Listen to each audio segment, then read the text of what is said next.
Good afternoon, everybody, and welcome to the webinar. My name is Andrea Baer, and I'm the Executive Director here at Mended Hearts. And today we are starting a new series, which is entitled COVID and CVD. Today's session is on the impact of COVID on children, really what we know and what we don't know. We are joined by two amazing speakers, but before we get to them, I just want to go over a couple of things about us. We are, if you don't know about us, we are a nonprofit organization whose mission is to inspire hope and improve the quality of life of heart patients and their families through ongoing peer-to-peer support, education, and advocacy. You can find us all over the web and all over social media at mendedhearts.org or mendedlittlehearts.org. And we also have a heartline that you can give us a call if you're ever looking for support or resources. So just a couple of things before we begin. All attendees are in listen only mode. If you cannot hear, hopefully you can read the slides and check the audio button on your personal computer to make sure the sound is on. That's usually the issue.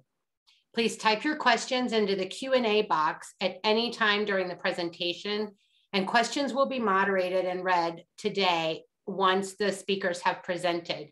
But please note, the presenter will not be able to answer specific questions about your child or you as a patient because he or she is not your treating physician. The PDF version of the slides, as well as a recording of this presentation, will be available on the Mended Hearts website following the event. So now I would like to take a moment and introduce to you the wonderful panel we have today. We have Dr. Harahsheh, who is the Director of Quality and Outcomes Cardiology, the Medical Director at Northern Virginia and Fredericksburg, Virginia Regional Outpatient Centers, and a Director and Resident Education and Cardiology at Children's National, and the Associate Professor of Pediatrics at the George Washington University School of Medicine and Health Sciences. We also have Dr. Anita Krishnan, pediatric cardiologist and clinician scientist, serves as the Associate Director of Echocardiography with additional roles as a faculty affiliate at the Sheikh Zayed Institute for Pediatric Surgical Innovation and Children's Health Advocacy Institute. Today's panel and questions will be moderated by Mandy Sandcooler, who is Field Services and Communications Manager here at Mended Hearts. So with that, I am going to turn it over to Dr. Harahsheh, and he is going to share his screen with his slides and present to us the information. Thank you so much, Andrea, for the nice introduction. And thank you, Mandy, Andrea, Leslie, and Jody, and the entire Mended Heart for this invitation. I'm very excited to be co-presenting with my colleague, Dr. Anita Krishnan, who has joined us as well. This is an important topic that we have been dealing with since the beginning of the pandemic.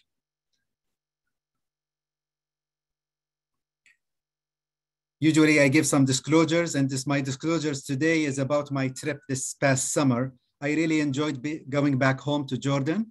This is us arriving in Dubai. I have 4 daughters. My oldest is Maryam, who, believe it or not, she's going to start driving next month. And then Layla is the second, Lena is 10, and Dina is the star of the HKU movie that helps family get oriented to our inpatient unit. So if you are at Children's National and you get admitted to HKU, most likely you will end up watching Dina starring in that movie. This here is the farm that my father had planted when I was 10 years old. My mission at that time was to remove the stones, which hopefully you don't see anymore because I did take care of them. And this is the new farm that I spent most of my time doing. And the most important part for me is that we were able to get some olive oil all the way back to the States.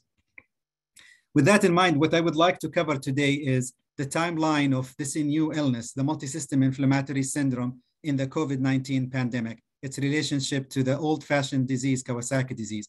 I will be discussing the clinical presentation of MISC and the treatment algorithm that we have built here at Children's National.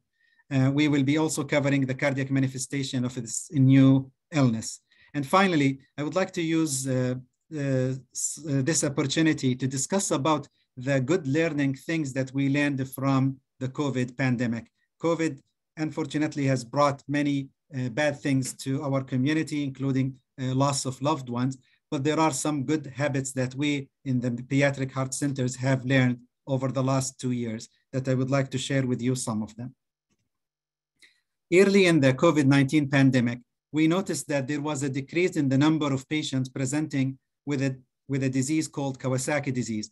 This is an illness that affects the skin, the eyes of the children, with the ultimate manifestation of coronary artery aneurysms. So these patients, if untreated, they can develop abnormalities of the blood vessels supplying the heart itself.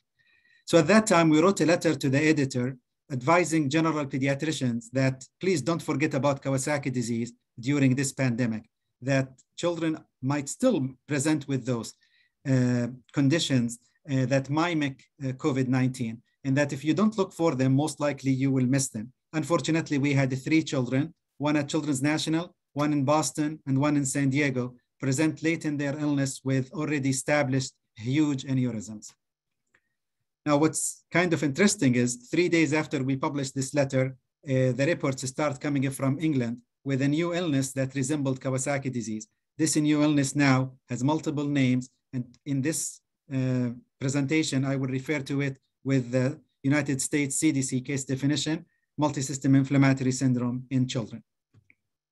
This illness tends to appear anywhere between 2 to 6 weeks after COVID infection. At Children's National, we had 2 peaks. Well, the first one happened early in the pandemic, back in March and April and May. And after that, we had what I like to call the honeymoon. The summer of 2020, we really had a reduced number of COVID infections, and very rarely did we have patients with MISC. MISC patients are displayed in the blue columns. And then come Thanksgiving and Christmas travel and the surge of COVID. And unfortunately, we did see a huge surge in MISC cases in January and February of this year. When I was rounding on the inpatient service, it was rare for me to see more than 1 patient. But during January and February, it became like a common thing for us to see multiple patients in the same week. So is it Kawasaki disease? I would like to give a tribute to Dr. Kawasaki, who unfortunately died during this pandemic. My colleague, Dr. Tom Look, noticed that Dr. Kawasaki kept folder that he called God Only Knows with all the children that he had seen manifesting with a new illness that later on we called Kawasaki disease. It took him 6 years to convince the medical community that this is an entity by itself and it needs to be established as one category different than other illnesses that they had at that time. Now I'm talking about 1967. Fast forward, in the first 3 months of COVID, there were more than 19,000 publications on COVID-related illnesses. It's a different era. So what are the similarities? Well, in Kawasaki disease, there is usually a trigger. It has been more than 50 years of science and research trying to identify the trigger, and we are yet to identify it. There is increased inflammation, and it tends to affect certain population, for example, East Asian descent. On the other hand, MISC, we believe that there is a trigger. It may be COVID-19 or something that comes with COVID-19. There is also the inflammation, but there is also the genetic predisposition, different than what we have seen typically with Kawasaki disease. MISC tend to affect more children who are African-American or Hispanic, more than the Caucasian or even the Asians. The manifestations are very similar. So as pediatricians evaluate those children, they will notice that they might present with eye changes, red eyes, rashes, increased lymph nodes in their neck and other part of the body. But also they might have the coronary artery involvement, just like with Kawasaki disease. These are the blood vessels supplying the heart itself. What are the differences? Well, there are many, many differences. Typically, the age at which they present is older than the garden variety Kawasaki disease. They tend to have much more inflammation. And they do have manifestations that we have never seen before in the typical Kawasaki disease patient. For example, elevation in the cardiac enzymes. That's something that is really rare in a child with a typical KD. So there are similarities, but there are multiple differences than the typical Kawasaki disease. The cardiac manifestation itself, it tends to present more with cardiac dysfunction, reduced function in children with MISC, more than what we are used to seeing in the traditional Kawasaki disease patient. So how do you differentiate MISC from other illnesses? In this paper, the authors looked at children who presented with fever, those who end up being diagnosed with MISC, and compared them to children who presented to the emergency department or the outpatient clinic with similar illnesses. And what we noticed is that more children with MISC present with rash, abdominal symptoms. But at the end of the day, when you look carefully here, there is really no pathognomic, there is no one blood test or one entity that can help you differentiate or rule in MISC.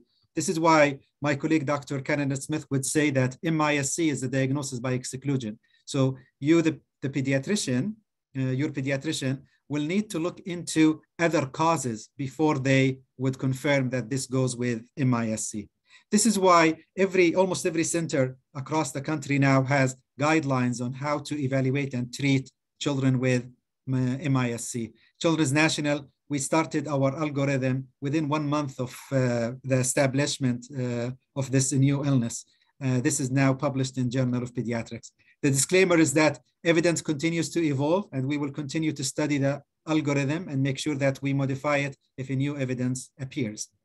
So how to make a diagnosis? Well, to make the diagnosis of MISC, the child has to be admitted to the hospital. I'll talk later about what to do with a patient who's doing well at home and who has a fever. At what point should we be worried about MISC? But for those who have been admitted to the hospital, we look for at least 1 day of fever. If they have that, we look for evidence of recent COVID infection. That can be either antibody or antigen positive or a true exposure to somebody who had COVID infection. And then we look for signs of inflammation. And there are many blood tests that we will do to look for that. If the child has that, we look for an alternative cause. In the absence of an alternative cause, we look for at least 2 organ involvement. So for example, if they have elevated cardiac enzymes and a skin rash, or they have GI symptoms like vomiting or diarrhea, then they might meet the criteria for this. If so, we need to report these cases to the Department of Health and treat those patients for MISC. Now, on the other hand, if there is no evidence of COVID, if there is no inflammation, or if there is an alternative cause, then we provide the standard of care. We continue to evaluate, and if there are any changes, we will reapply the algorithm again. How to treat such patients? Well, first, I would like to talk about the child who's doing well at home. And my wife is an ER physician. She works at one of our community hospitals. When I showed her our algorithm, she was going to kick me out of the house. Her point was that all the children present with 1 day of fever. She can't do this workup on every single child walking into the emergency department. Our team agreed with my wife, and this is why now we actually adopted the World Health Organization case definition for this. So if you are willing and you don't need to be admitted, we ask the pediatrician to do the evaluation if you had more than 3 days of fever. You look for at least 2 organs, and you are going to rule out other causes. If that's the case, then we do what we like to call a tier 1 lab. These are basic labs, including the COVID assessment. If the child has any of those, then we will have a communication with the providers and transfer them to a center that can provide them with therapy. On the other hand, if they don't, then we ask for a close follow-up with the pediatrician. How to treat MISC? There are many, many different ways to treat MISC. Here we go. In this paper that my colleague, Dr. Elias from Children's Hospital of Philadelphia published recently, we looked at all centers participating in the International Kawasaki Disease Registry, which I'm honored to serve as in the steering committee. And we have noticed that there are many, many different ways to treat those patients. Some of us use IVIG. We are a big fan of IVIG at Children's National, and others use different immune therapy modulation. We also are going to treat this child, head to toe, basically. So if they are not breathing, they are going to be on the ventilator. If they are not having good cardiac output, they will be placed on medication to help the cardiac function. We will also give them some anticoagulation and aspirin. It's a comprehensive treatment that requires multidisciplinary team involvement. So at Children's National, in addition to the ABCs of medicine, we will always start IVIG as a first-line therapy. We feel strongly that way because we don't want to be missing children with Kawasaki disease. I will keep referring to Kawasaki disease because it's like my love. I love Kawasaki disease. I have been well immersed into it for the last 10 years. So since the 1980s, we learned that if you give IVIG to a child with Kawasaki disease, you reduce the chances of developing cardiac complications from 25% down to 4%. So we know that this is an effective therapy for Kawasaki disease. Now that we are capturing those children at day 1 of life with 1 day of fever, then I feel that we should give the same medication and give the child the benefit of doubt. Had we taken care of that patient 2 years ago prior to COVID, we would have allowed the illness to declare itself. So if we waited 2 days or 3 days, the child might have all the other manifestation of Kawasaki disease. This is why we felt that the first line should be IVIG, and we do give aspirin just like we do for our Kawasaki disease patient.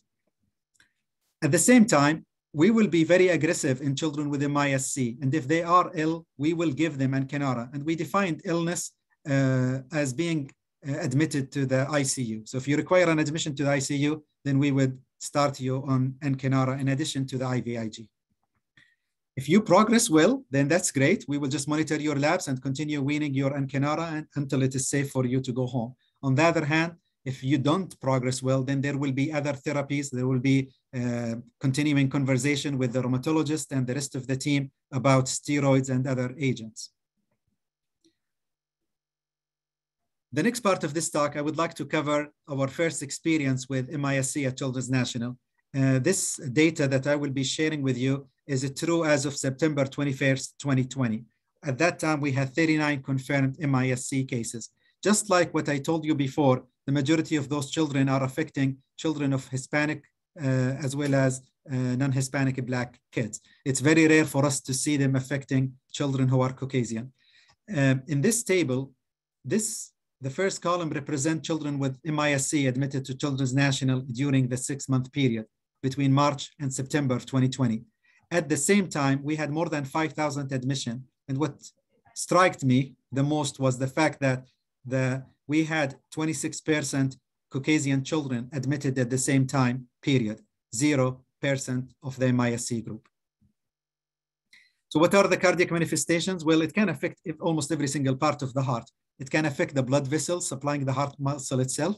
It can affect the valves and cause leakage of the valves. It can reduce the function, and it can also cause fluid accumulation around the heart. We call that pericardial effusion. Now, there is one patient who had all these manifestations, and you can see in this Venmo chart the distribution of this cardiac manifestations. On a happy note, almost all of the cardiac manifestations improved by the time of the last follow-up. So in this graph, I'm sharing with you the initial echocardiogram in green. The red is the second one, and the last echocardiogram is in blue. The time interval or the median interval between the first and last echocardiogram was less than 2 months. It was, to be precise, 49 days. And as you can see, the number of children with decreased systolic function got reduced to only 2 at the time of the last follow-up that we had for this study. Coronary artery abnormality, we went from small aneurysms down to only a dilation at the time of the last follow-up. And all children who had pericardial effusion or valvular leakage, all of them had complete resolution by the time of the last follow-up. So on a positive note, if you treat them well, they recover nicely, and most of them will have resolution of their cardiac complications. What we don't know is what will happen 10 years from now for those who have persistent cardiac findings, as well as those who had the transient cardiac findings. Could they be at risk for cardiomyopathy or other cardiac sequelae long-term? This is why many of us are collaborating in multi-center studies to study this population better and better understand the long-term impact. There are other manifestations of MIS-C that I didn't discuss with you so far. For example, some of those children, they present with a very low heart rate. They can also present with abnormal heart rhythm and arrhythmia. We have also seen abnormal cardiac MRIs. Some of those children, as I shared with you, they do have abnormality in their cardiac enzymes. And most recently, we have noticed abnormal cardiac strain, which can be actually predictive of worsening illness if we apply it early. We continue to learn. So I want to share with you one of the things that we learned from this paper that came from the CDC. As you know, everyone is mandated to report these cases to the Department of Health, and then it gets reported to the CDC, the Centers for Disease and Control Prevention. So far, they had 3 publications summarizing the experience across the United States. And I want to share with you that in this most recent report, they divided the patient between those who were diagnosed early in the pandemic versus those who were diagnosed later. And what you can see here is that cardiac complications occurred in about 40% of the patients in the first period. It decreased down to 26% during the second period. At the same time, the number of patients receiving immune therapy increased. Now, this is so important because as you treat those patients well, you are able to reduce their cardiac complications. We just have another paper just accepted. And in that paper, we shared our first and second cohort of patients. We noted that our second cohort were patients who were sicker. They required more ICU admission. They had worse cardiac enzyme elevations, and they had more need for IV medications like dopamine and dobutamine or milrinone. Despite that, and because of our aggressive immune therapy, our cardiac complications rate were exactly the same. Our coronary artery abnormality was exactly the same. So I'm really proud to share this with you that our team's early on systemic approach to this population and the multidisciplinary team that both Dr. Krishnan and myself serve on had been able to help us avoid what I like to call the learning curve. We were able to reduce the cardiac complications all through the pandemic. This illness is still to be, we still need to learn more about it. Why does it affect certain part of the population different than the others? In this graph, what I'm sharing with you here is the number of patients with COVID. The darker the shade, the higher the number of COVID infections. So up here, at the time of publication of this paper, they had very high number of COVID infections. On the other hand, MIS-C cases are represented in the circle. The bigger the circle, the more the numbers. And I hope you will agree with me that it seems that we're having more MIS-C in the Northeast, less in California. But what's most striking for me is the fact that it did not match where the COVID activity is. So I told you earlier that it does occur 2 to 6 weeks after a COVID infection, but it seems that it's affecting people differently. It could be related to the virus variant itself that is spreading across. Did we have more Delta wave here? Did they have less Delta wave, etc.? Or did they have the native virus that came across from China versus the virus that got mutated in Italy? This is something that we need to continue to study and better understand. Is there differences in host, children themselves, their genetic makeup, and the socioeconomic status of the children across the nation? This is things that we need to continue to study. Now, I know that many of you come from different parts of the country.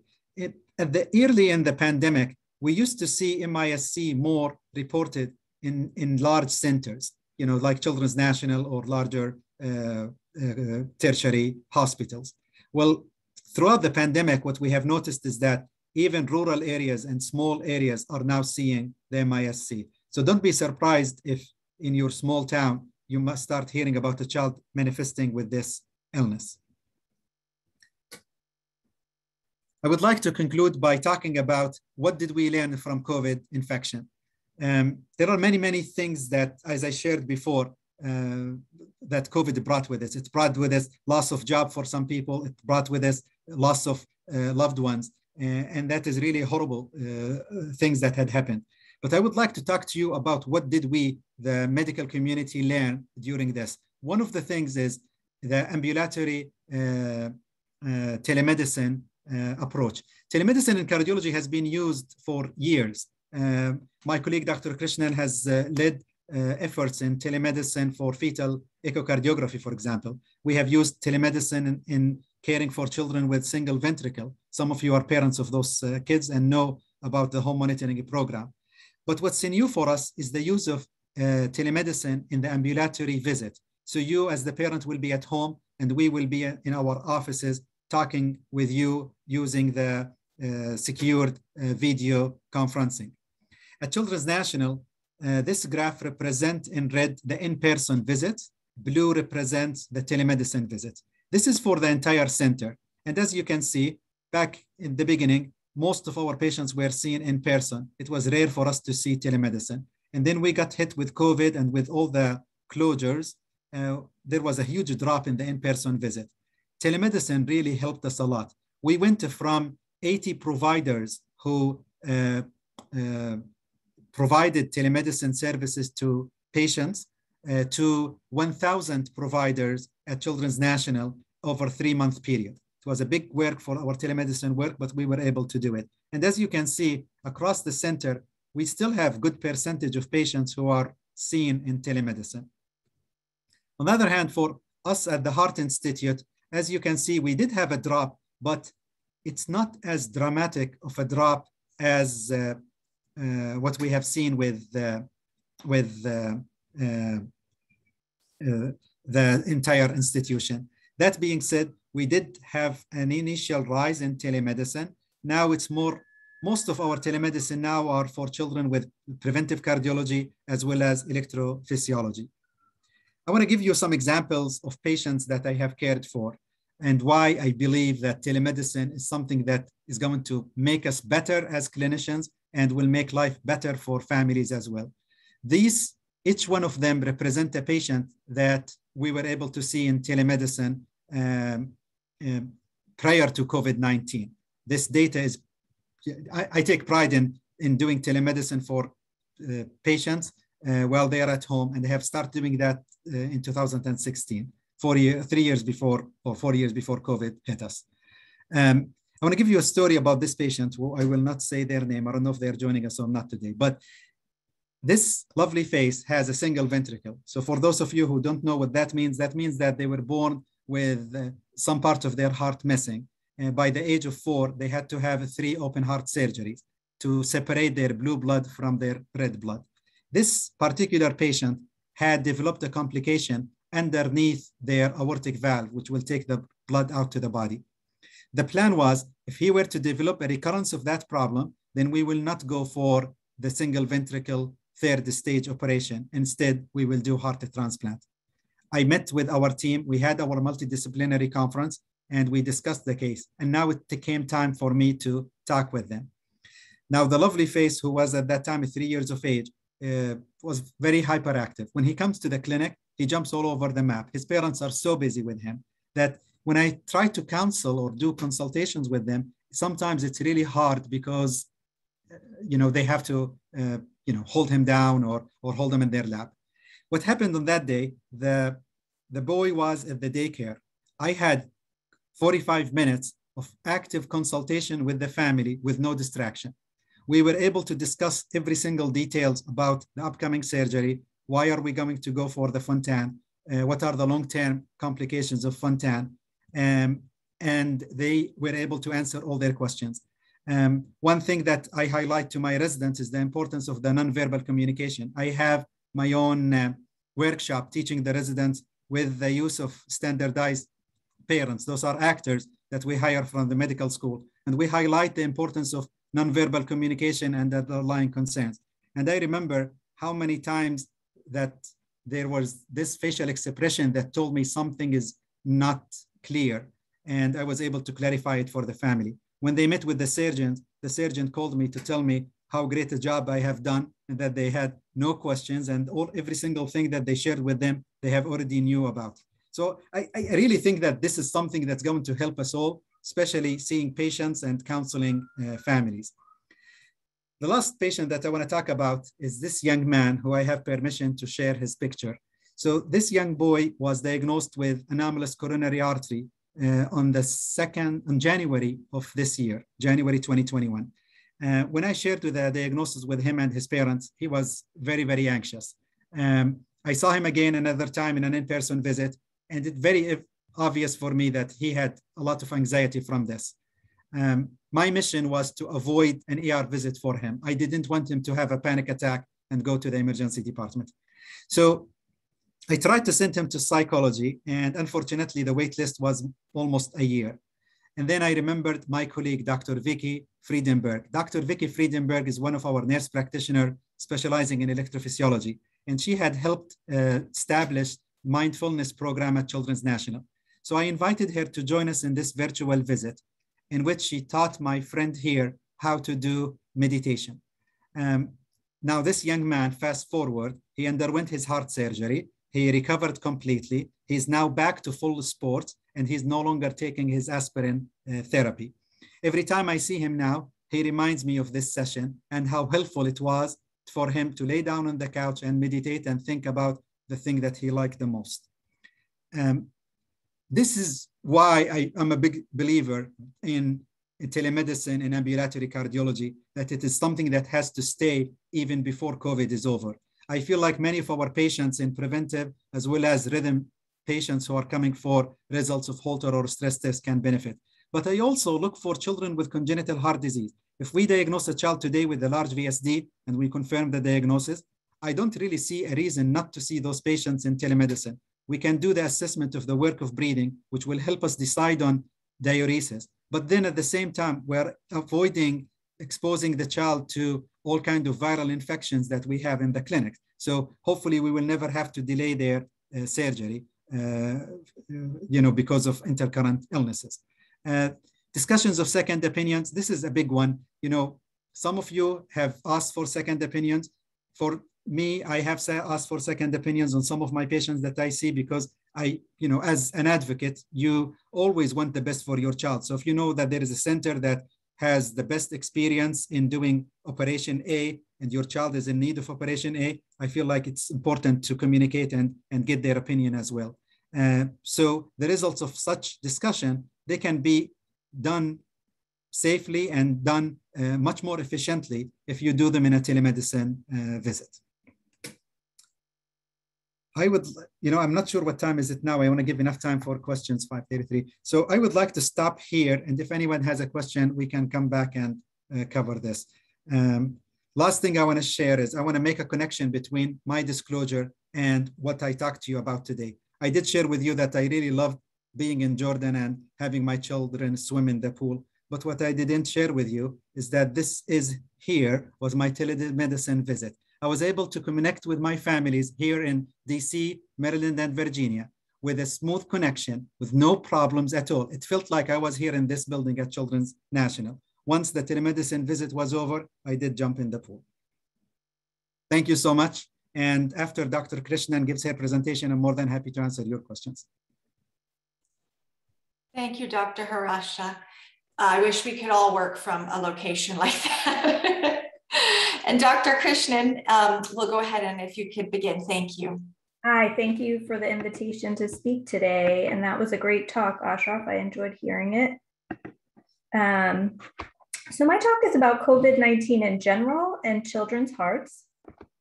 My goals today are to talk about why cardiac injury from COVID-19 occurs in pediatric patients and which pediatric patients may be at higher risk. To talk a little bit about what happens in MISC, but Dr. Harahsheh has covered this, versus just regular COVID in the acute phase. And then to talk about long-term outpatient concerns for kids, including return to play and long COVID. So this is just some general data that has not changed that significantly since the summer. But basically in the initial phase of the pandemic, it predominantly was affecting older patients. And then as things progressed and older patients were vaccinated, we saw a more marked effect on kids, with kids now making up about 25% of the total infections.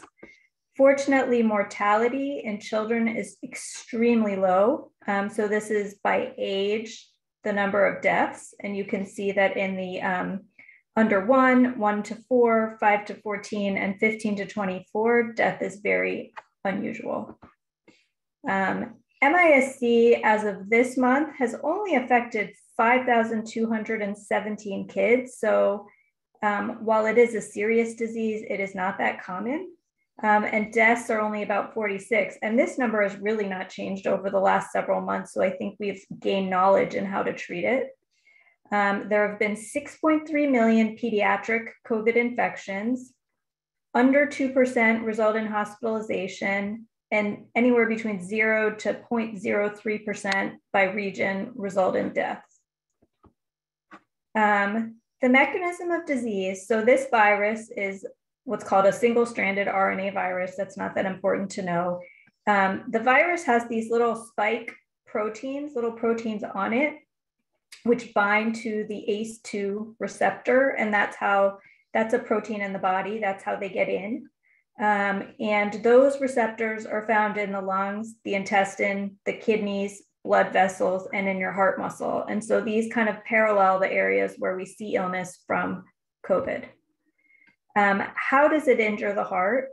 The virus can either directly injure the heart muscle, or it can cause what's called an inflammatory response. So that's like when you get a cut and then things swell up around the cut. That same thing can happen inside the body. Cytokine storm is when the body just releases a ton of immune chemicals that can injure tissue. It can be from the low oxygen due to disease in your lungs. Injury to the heart can happen from things that we as doctors do.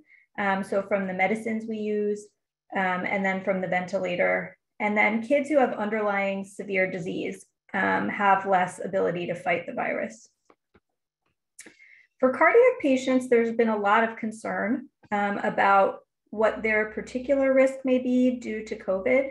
And these are some recommendations that came out from the British Congenital Cardiac Association that talk about who may be at risk. So the kids thought to be at highest risk are those with a single ventricle, with cyanotic congenital heart disease, with cardiomyopathies, with pulmonary hypertension, with heart transplant, unrepaired heart disease, coexisting disease, and then adult congenital patients who have coronary disease or high blood pressure. So while these kids are at higher risk, I'd say that at Children's, we've been fortunate in not having a huge number of hospitalizations in these patients. And I personally, in my outpatient population, have only had one, which is a pretty big population of kids who are single ventricles, have only had one hospitalization that was mild since the pandemic started. What do we see? Ventricular dysfunction. So Dr. Harahsheh has covered some of this, but the heart muscle can either squeeze abnormally or relax abnormally. So that's what we mean by systolic is how the heart squeezes, and then diastolic dysfunction is how the heart relaxes. You can see fluid around the heart, and some colleagues in other areas have reported very large fluid collections around the heart requiring drainage. We really haven't seen that. Valve leakage of any one of the valves of the heart, which typically gets better, it's not permanent damage. And then coronary artery aneurysms and ectasia, and then also clots inside the heart. And we have seen a couple of kids with that. It can also cause arrhythmias or damage to the conduction system. So in the most severe, there have been reports of death associated with major arrhythmias in the ventricles. The top part of the heart, the sinus node, which tells the heart how fast to beat, can be affected. And so kids can have a slow heart rate. And then the middle part of the conduction system that communicates between the top and the bottom part of the heart can be affected.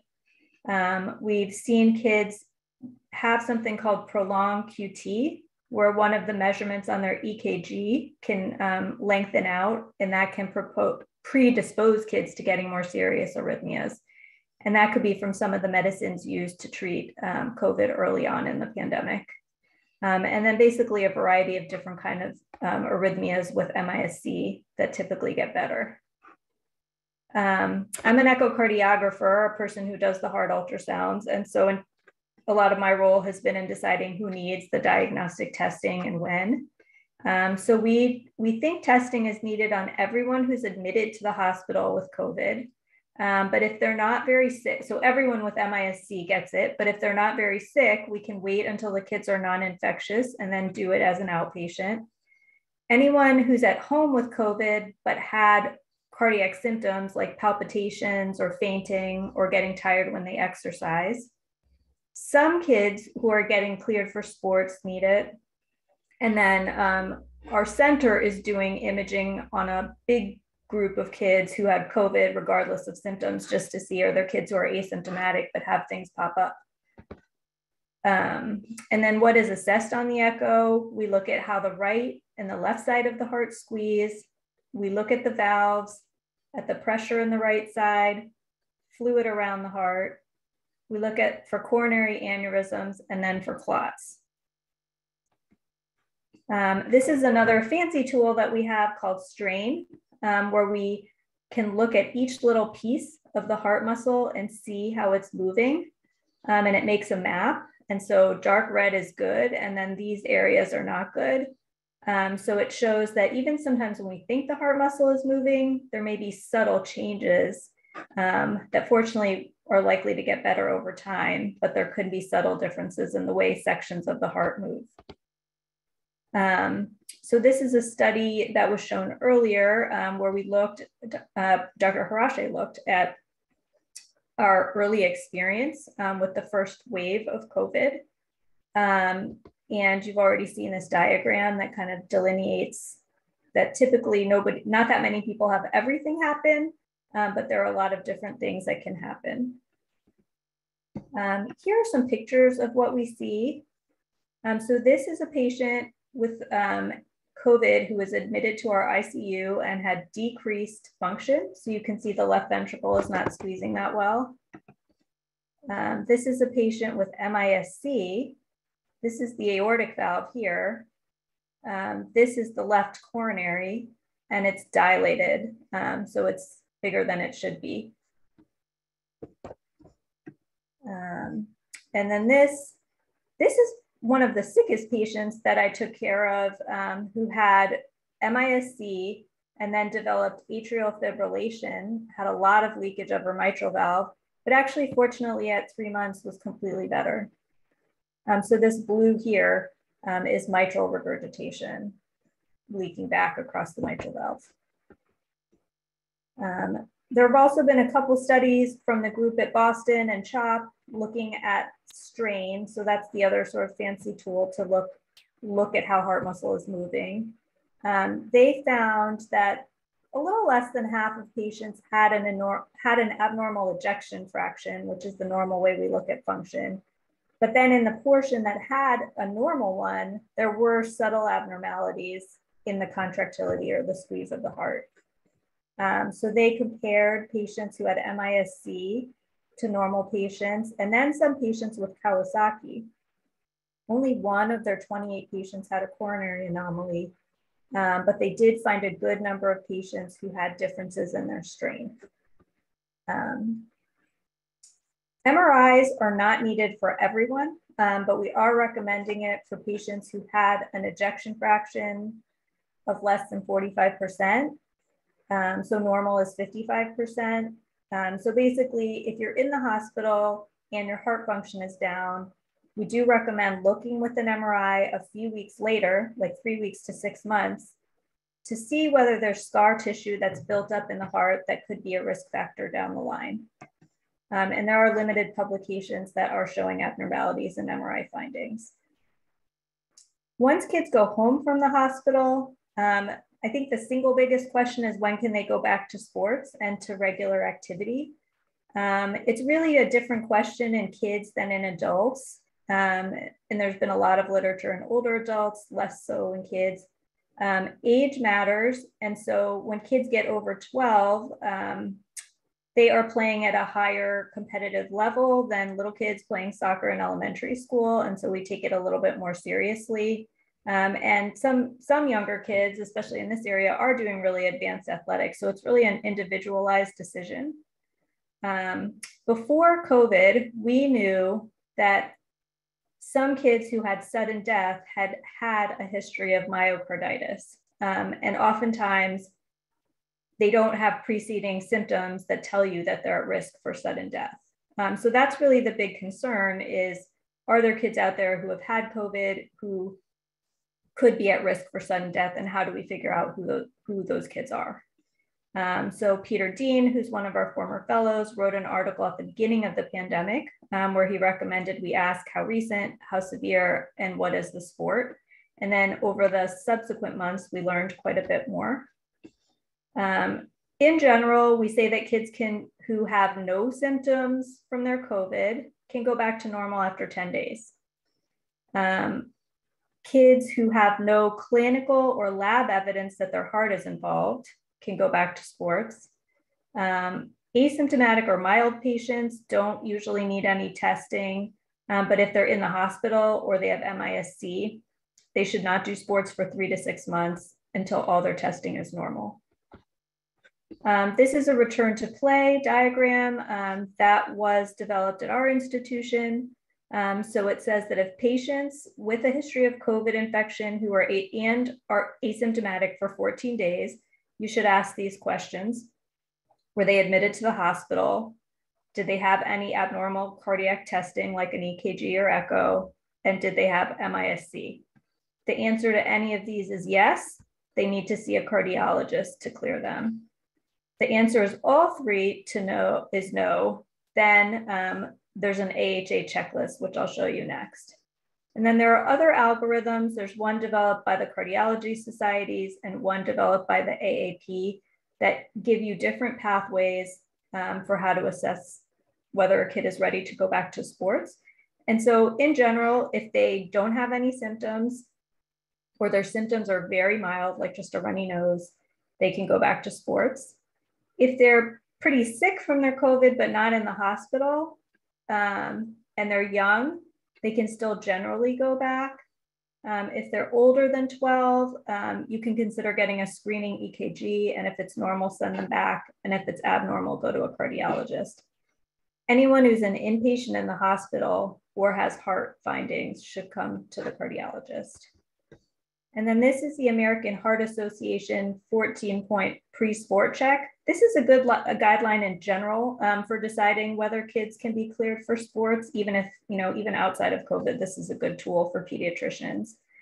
So there's personal history questions, family history questions, and then physical exam questions. And if they're positive, they come to the cardiologist.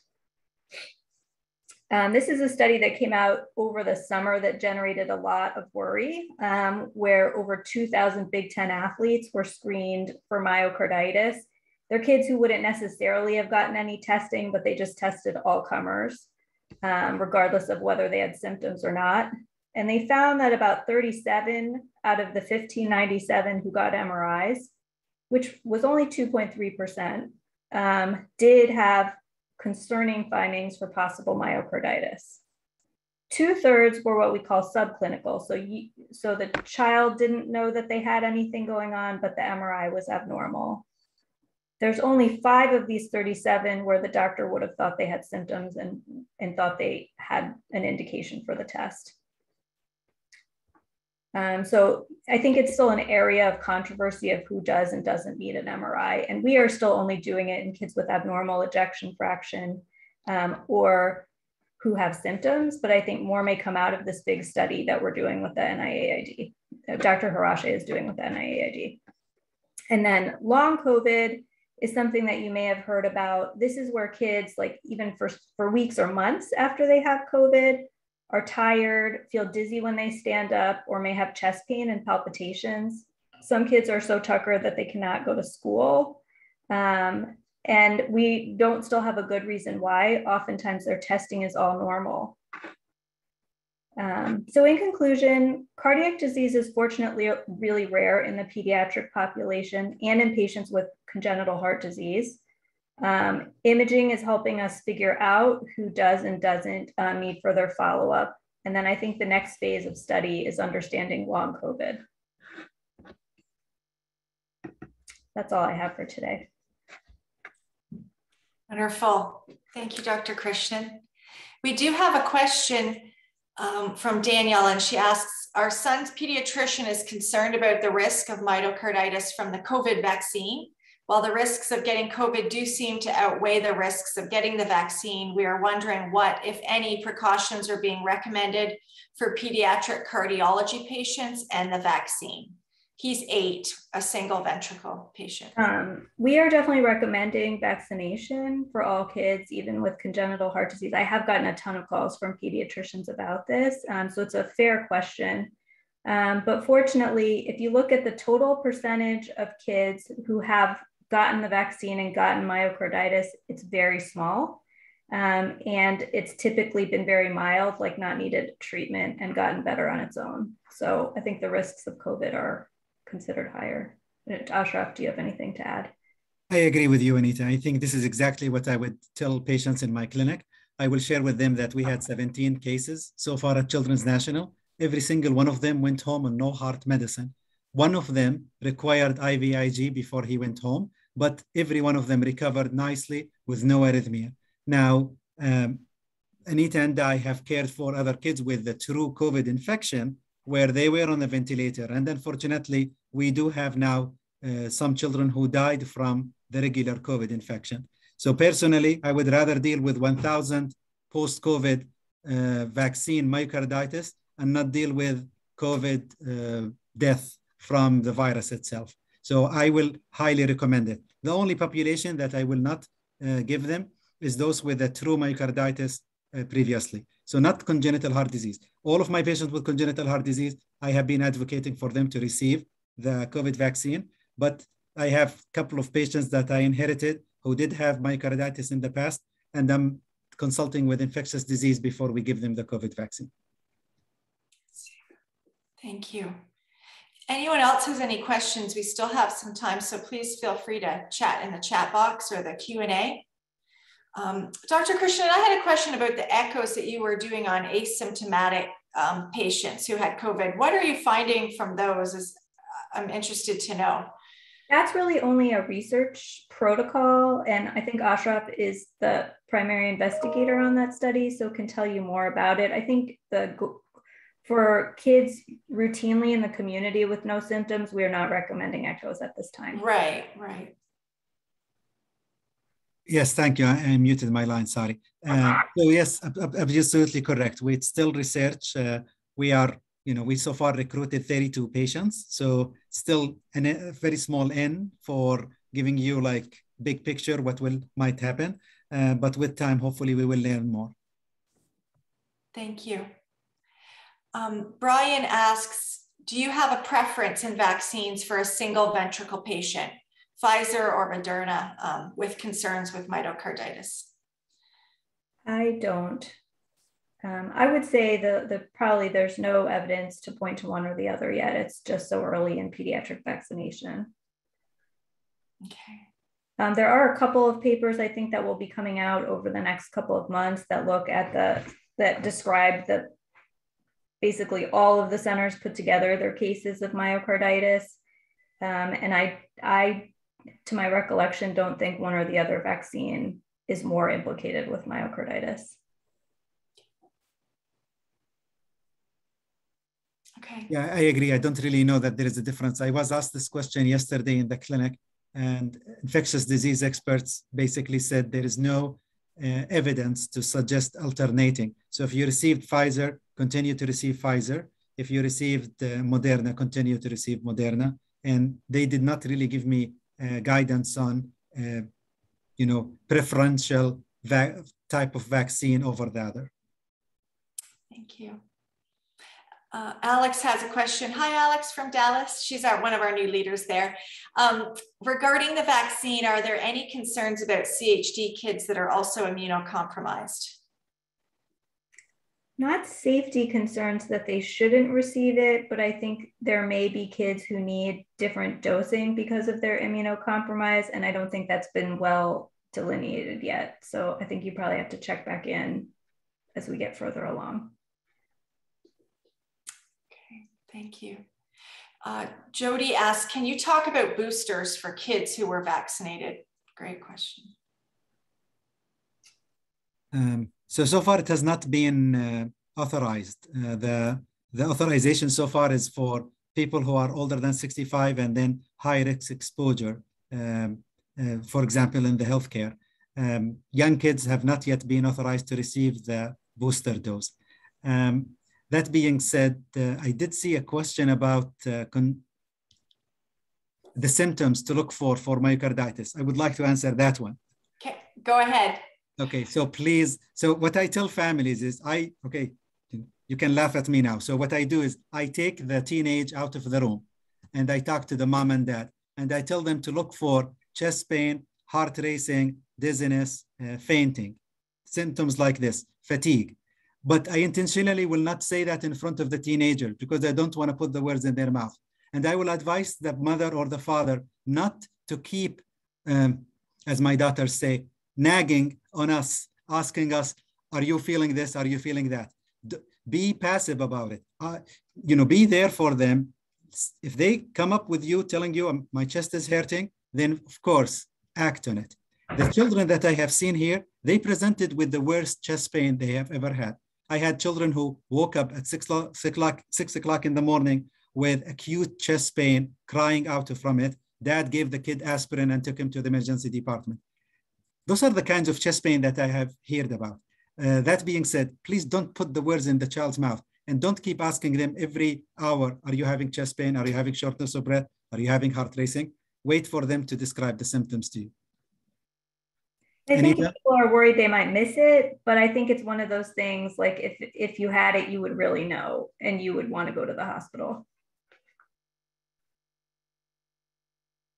Thank you. I don't know, Carlos, that question might be a little bit too, like a better one for your own personal doctor.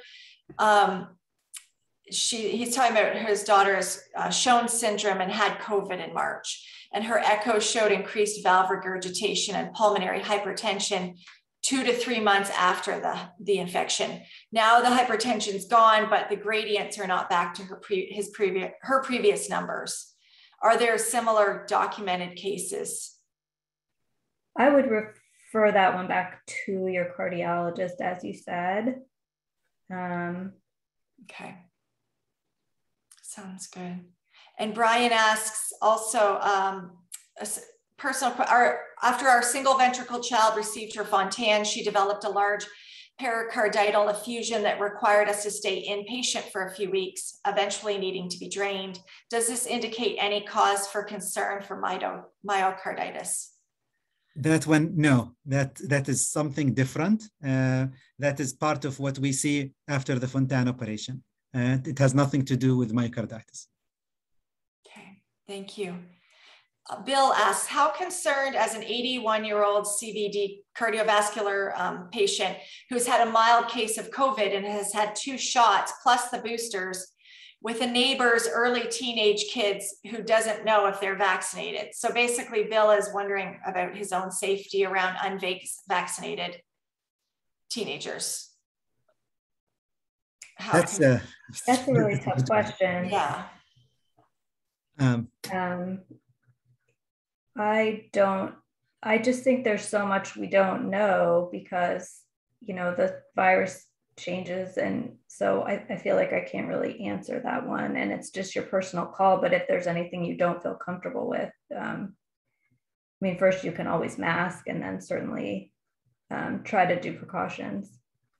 I want to congratulate you for taking the booster. That's really good. I'm happy that you did that.